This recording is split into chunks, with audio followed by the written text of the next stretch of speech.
இந்த ரெசிபி நீங்க யாருக்காவது செஞ்சு குடுத்தீங்கன்னா, சிக்கன்ல தான் செஞ்சு குடுத்துருக்கீங்கன்னு நெனைப்பாங்க. அப்படியே சிக்கன் டேஸ்ட்ல இருக்கும். நான் சோயா வச்சு தான் செய்ய போறேன். வாங்க சோயா சிக்கன் ஃப்ரை எப்படி செய்றதுன்னு சொல்லி பார்த்துரலாமா?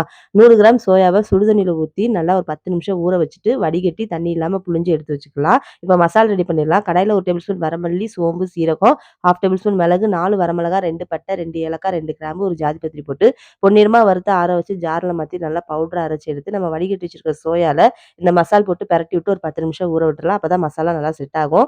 கடாயில எண்ணெய் சேர்த்துட்டு சூடானது 1 டேபிள் ஸ்பூன் ஜீரகம், ஒரு கொத்து கருவேப்பில, பொடியா கட் பண்ண ஒரு பெரிய வெங்காயம், கூடவே 1 டேபிள் ஸ்பூன் இஞ்சி பூண்டு பேஸ்ட் போட்டு பச்சை வாசம் போற அளவுக்கு நல்லா வதக்கிட்டு, மசால் சேர்த்துடலாம். 1/2 டேபிள் ஸ்பூன் மிளகாய்த்தூள், மல்லித்தூள், ரெசிபி தேவையான உப்பு, 1/4 டேபிள் ஸ்பூன் மஞ்சள்தூள் போட்டு இந்த மசாலா வெங்காயத்தோட சேர அளவுக்கு நல்லா பெரட்டிட்டு, ஊற வச்சிருக்க சோயாவ இது கூட சேர்த்து ஃப்ரை பண்ணிறலாம். கூடவே கொஞ்சமா தண்ணி சேர்த்து மிக்ஸ் பண்ணி விட்டு, மூடி போட்டு ஒரு 5 மினிட்ஸ் வந்து சிம்ல விட்டுருங்க. 5 மினிட்ஸ் கழிச்சு ஓப்பன் பண்ணுங்க. அப்படியே சுட சுட சூப்பரான சோயா சிக்கன் கிரேவி ரெடி. மேல கொஞ்சமா மல்லித்தூள தூவிட்டு மிக்ஸ் பண்ணி சர்வ் பண்ணீங்கன்னா, செம்ம டேஸ்ட்டா இருக்கும். சப்பாத்தி, பூரி, தோசை, இட்லி இந்த மாரி எது கூடனாலும் வச்சு சாப்பிடலாம். நீங்களும் இந்த soya chicken fry recipe try பண்ணிட்டு எப்படி இருந்துச்சுன்னு சொல்லி எனக்கு கமெண்ட்ல சொல்லுங்க.